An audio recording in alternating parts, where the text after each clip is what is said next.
So the two things I'm asked most are, number one, aren't your knees not supposed to go over your toes? And number two, shouldn't your knee not bend past 90 degrees? Well, those were the two things that doctors told me not to do during my 10-year battle with surgical alterations, chronic pain, painkiller addiction, depression. And we actually have two truths regarding each of them, because those are opinions. Here's truth number one regarding knees over toes.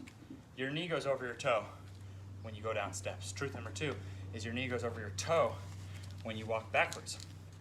Now, there's two studies, and I'll put them both in the description. One showing that backward walking alone is an effective screening process for elderly falling down the stairs, which is one of the leading causes of death and hospitalization. And number two, more recently, they actually found that it works, that backward walking works to reduce your risk. But that's not truth. That's studies. That's their interpretation from studies. The two truths we have are only that your knee does go over your toes when you go downstairs, and your knee does go over your toes when you walk backwards. Those are the foundations of my system. Now, what about full bending? I was told don't go below 90 degrees. Well, we have two truths there too. All children squat below 90 degrees. Okay, well that's just children.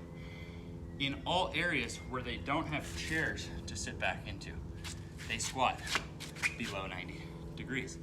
So all humans, as children and as adults, naturally squat below 90 degrees. Now I'll put this quote, but basically, we have synovial fluid in all of our joints. That fluid carries the nutrients for our cartilage.